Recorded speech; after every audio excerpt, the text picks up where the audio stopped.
వృషభ రాశి వారికి సంబంధించి ఈ డిసెంబర్ 1వ తారీఖు నుండి 31వ తారీఖు వరకు ఎలా ఉండబోతుంది అనేటువంటి విషయాన్ని ఇప్పుడు మనం తెలుసుకుందాం. ముఖ్యంగా ఈ గురు తిరోగమనంలో భాగంగా అలాగే ఉన్నటువంటి గ్రహ సంచారాల్లో రుచక యోగం అనేటువంటిది వీరికి యోగిస్తుందా లేదా అనేటువంటి విషయాన్ని ఇప్పుడు మనం తెలుసుకుందాం. ముఖ్యంగా చూసుకున్నట్టయితే వృషభ రాశి వారికి ద్వితీయంలోకి గురుగ్రహ సంచారం అనేటువంటిది ఏర్పడుతూ ఉంది. గురుగ్రహ సంచారానికి సంబంధించి 2వ స్థానం చాలా లాభిస్తుంది. 2, 5, 9, 11 మనం ఇంతకు ముందే చెప్పుకున్నాం. కాబట్టి గురుగ్రహానికి సంబంధించి ద్వితీయంలోకి వచ్చేది 8వ తారీఖు తర్వాతకి. అప్పటి వరకు కూడా వీరికి కాస్త ప్రతికూల పరిస్థితులు ఉంటాయి. 8వ తారీఖు తర్వాతకి గ్రహ సంచారాల్లో విపరీతమైన మార్పులు ఉంటాయి. దానివల్ల వీరికి ఖచ్చితంగా లాభిస్తుంది. అలాగే చతుర్థ స్థానమునందు తృతీయ స్థానమునందు చతుర్థ స్థానమునందు కేతుగ్రహ సంచారం కూడా ఏర్పడుతూ ఉంది. వీరి యొక్క రాశి నుండి చతుర్థంలో ఉన్నటువంటి కేతుగ్రహ సంచారం వలన ఏవైనా సరే ఇంట్లో ఉన్నటువంటి మీ యొక్క కుటుంబ సభ్యులకు కానీ తల్లిదండ్రులకు కానీ ఆరోగ్య సంబంధితమైనటువంటి విషయములలో కాస్త జాగ్రత్త వహించండి. అలాగే వీరికి 6వ స్థానంలో షష్టమ స్థానమునందు బుధగ్రహ సంచారం. షష్టమంలో ఉన్నటువంటి బుధుడు ఎప్పుడూ కూడా ప్రాపర్ డిసిప్లైన్డ్గా వ్యాపారానికి సంబంధించి ఉన్నత వ్యాపారాభివృద్ధి అంతా కూడా బాగా అభివృద్ధి చెందుతుంది. వీరికి ముఖ్యంగా వృషభ రాశి వారికి కావాల్సింది ట్రాన్స్పరెన్సీ. రీసెంట్గా జాతకం చూయించుకున్న ఒక వృషభ రాశి వారి గురించి చెబితే మీరు అర్థం చేసుకోగలరు. వృషభ రాశి వారు అతని ఏంటంటే ఏదో ఒక విషయం దాచిపెట్టారు ఇంట్లో. ఆ దాచిపెట్టినటువంటి విషయం ఏమిటి అనేటువంటి తెలుసుకునే క్రమంలో అతని పని చాలా వరకు కూడా ఆగిపోయింది. తీరా ఏమిటంటే ఇంట్లో ఏదో వస్తువు ఖరాబ్ అయింది, అది పొరపాటున జరిగింది, తిడతారేమో అని దాచిపెట్టారట. అదే ఓపెన్గా చెప్తే ఇంత లాస్ ఉండదు కదా, దాని గురించి పెద్ద గొడవ అయిందండి అని చెప్తున్నారు. కాబట్టి ఏదైనా సరే ఒక విషయం వీరి దగ్గర గోప్యంగా దాచేటువంటి పని ఎట్టి పరిస్థితుల్లో చేయకండి. వారు నిజంగా ఏదన్నా ఇబ్బంది ఉంటే వారికి ఓపెన్గా విషయం చెబితే అసలు ఆ ప్రాబ్లం అనేదే లేకుండా ఆగిపోతుంది. ప్రశాంతంగా పనులన్నీ పూర్తవుతాయి. అలాగే వీరికి సప్తమ స్థానమునందు సూర్యుడు, శుక్రుడు, కుజుడు. శుక్రుడికి సప్తమ స్థానం ఎప్పుడూ కూడా లాభించదు. వృషభ రాశి వారికి శుక్రుడు సప్తమంలో ఉన్న కారణం చేత అంత యోగ్యంగా ఉండదు. అలాగే సూర్యుడికి కూడా సప్తమ స్థానం అంతగా ఏమీ లాభించదు. అలాగే కుజుడు కనుక సప్తమంలోకి సంచారం చేస్తుంటే కుజుడికి కూడా అలాగే ఉండదు. కానీ కుజుడు 8వ తారీఖు తర్వాతకి ఈ యొక్క ధనుస్సులోకి ప్రవేశిస్తూ ఉన్నాడు. ఇందు కారణం చేత విశేషంగా కుజగ్రహం 8వ ఇంట మంచి లాభాన్ని ఇస్తుంది.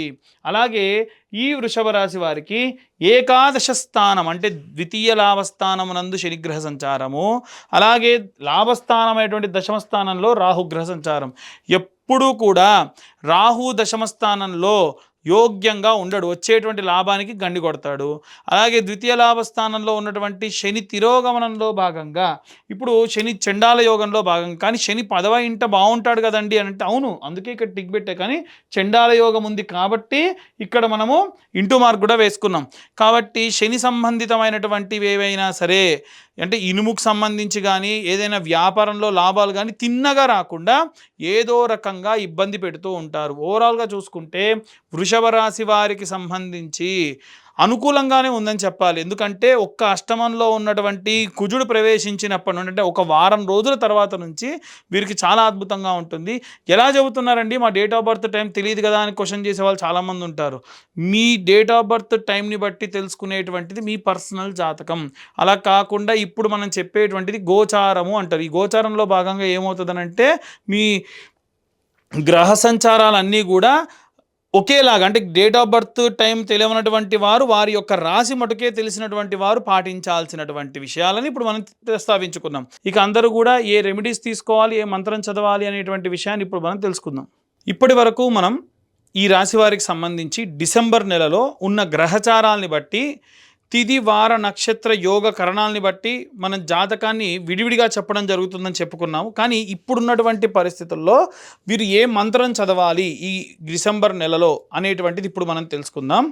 ముఖ్యంగా అండి ఈ వీడియో చూస్తున్న వాళ్ళు దయచేసి వీడియో అలా చూస్తున్నారు తప్ప మేము చెప్పేటువంటి మ్యాటర్ ఇన్ఫర్మేటివ్గా ఉంటే దయచేసి లైక్ చేయండి, వీలైతే ఇన్ఫర్మేటివ్గా ఉండి ఇంకొంతమందికి షేర్ చేయండి. కాస్త దానివల్ల మాకు ఎంకరేజ్ చేసిన వాళ్ళు అవుతారు. అయితే ఇప్పుడు నేను చెప్పే రెమెడీ అందరూ కూడా పాటించండి. మంత్రం ఏం చదవాలి అనేటువంటిది నేను ఆఖరిలో చెప్తాను. ఇప్పుడు ఆ రెమెడీస్ ఏంటంటే మీ దగ్గరలో ఉన్న నవగ్రహ దేవాలయానికి వెళ్ళిపోండి. నిత్యము కూడా ఒక పిరికెడు ధాన్యం తీసుకొని వెళ్ళాలి. అది ఏ ధాన్యం తీసుకెళ్ళాలి అనేటువంటిది ఇప్పుడు తెలుసుకుందాం.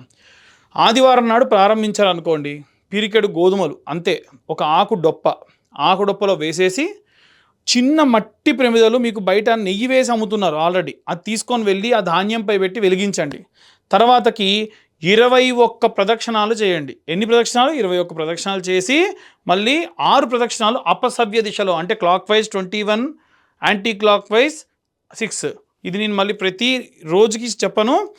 మీరు నవగ్రహాల గుళ్ళో ఎప్పుడు ప్రదక్షిణ చేసినా 21 ప్రదక్షిణాలు చేయాలంటే 7 గ్రహాలకి 7 మూళ్ళ 21, రాహుకేతువులకు యాంటీ క్లాక్ వైజ్ డైరెక్షన్లో 2 మూళ్ళ 6 ప్రదక్షిణాలు, మొత్తం 27. అందుకే 27 నక్షత్రాలు మనకు ఉంటాయి నవగ్రహాల్ని బేస్ చేసుకొని. అయితే ఇలా చేయడం వలన నక్షత్ర నవగ్రహ దోషములుంటే పోతాయి. అది కూడా సూర్య సంబంధితమైనటువంటి దోషములుంటే ఆదివారం నాడు చేయడం వల్ల. అయితే ప్రదక్షిణాలు చేసేటప్పుడు ఆదిత్యాయ చ సోమాయ మంగళాయ బుధాయ చ గురు శుక్ర శనిభ్యశ్చ రాహవే కేతవే నమః అనేటువంటి మంత్రం చెబుతూ ఎన్నిసార్లు వేస్తే అన్నిసార్లు. దయచేసి మీరు ఆ దేవాలయానికి వెళ్ళేటప్పుడు ఏం తీసుకెళ్ళినా అక్కడితో పూర్తవ్వాలి. నేను నూనె బాటిల్ తీసుకెళ్తా, నేను నూనె పోసి వెలిగిస్తా, ఆ నూనె మళ్ళీ ఇంటికి తీసుకెళ్తా, కుదరదు. పసుపు తీసుకెళ్తా, కుంకుమ తీసుకెళ్తా, కేజీ పొట్లను తీసుకెళ్ళి కొద్దిగా వాడి వెనక్కి తీసుకొస్తా, కుదరదు. మీరు ఏ క్వాంటిటీ తీసుకెళ్తారో అక్కడితో క్లోజ్ చేయండి. అంటే తక్కువ తీసుకెళ్ళండి, అక్కడితో క్లోజ్ చేయండి.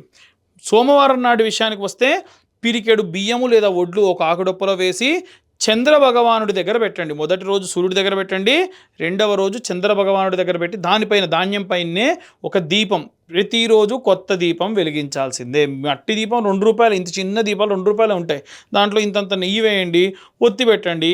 అవి కూడా రెడీమేడ్గా అమ్ముతున్నారు, అవే తెచ్చుకొని పెట్టుకున్నా సరిపోతుంది. అలాగే ఈ ప్రదక్షిణాలు కామన్, ప్రతిరోజు కూడా చేసేటువంటివి. అలాగే మంగళవారం నాడు కుజుడికి, అలాగే రాహుకి, కేతువుకి కూడా చేయొచ్చు. అయితే కుజగ్రహానికి చేసేటప్పుడు పిరికెడు కందులు తీసుకొని ఒక ఆకు డొప్పలో వేసి, ఒక పిరికెడు కందులు తీసుకొని ఆకు డొప్పలో వేసి చిన్న దీపం ఆ కందుల పైన వెలిగించేసేయండి. తరువాతకి ఆ ప్రదక్షిణాలు చేయడం కామన్, చదివేటువంటి మంత్రం కూడా కామన్.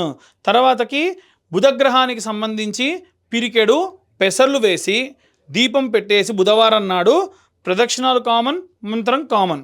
గురువారం నాటి విషయానికి వస్తే శనగపప్పు లేదా శనగలు పిరికెడు వేసి ఆకుడొప్పలో దానిపైన కొత్త దీపం, ప్రతిరోజు కూడా కొత్త దీపం వెలిగించాలి. చిన్న మట్టి ప్రమిద సరిపోతుంది. ప్రదక్షిణాలు చేసేటప్పుడు మంత్రం చదవాలి. 21 ప్రదక్షిణాలు, 6 ప్రదక్షిణాలు అపసవ్య దిశలో. అలాగే శుక్రవారం నాడు పిరికెడు బొబ్బెర్లు వేసి తర్వాతకి దీపం పెట్టి తర్వాతకి మీరు ప్రదక్షిణాలు కామన్, అలాగే మంత్రం కూడా కామన్. ప్రతిరోజు కూడా ఎన్ని ప్రదక్షిణాలు చేస్తున్నాం, ఎంత మంత్రం చదువుతున్నాం లెక్క అవసరం లేదు, ప్రదక్షిణాలకు మాత్రమే లెక్క. 21 సవ్యం, 6 ప్రదక్షిణాలు అపసవ్యం, అంటే clock wise, anti clock wise. Clock wise 21, anti clock wise 6. శని గ్రహానికి సంబంధించి చేసిన రోజు కొంచెం ప్రత్యేకంగా చేయండి. చేసేటప్పుడు పిరికెడు నువ్వులు ఆకుడొప్పలో వేసి దానిపైన ఒక దీపం పెట్టేసుకొని, వీలైతే దీపం నువ్వుల నూనెతో వెలిగించి, వీలైతే ఒత్తి కూడా నల్ల ఒత్తి వేసి ప్రదక్షిణాలు చేయడం ప్రారంభించండి.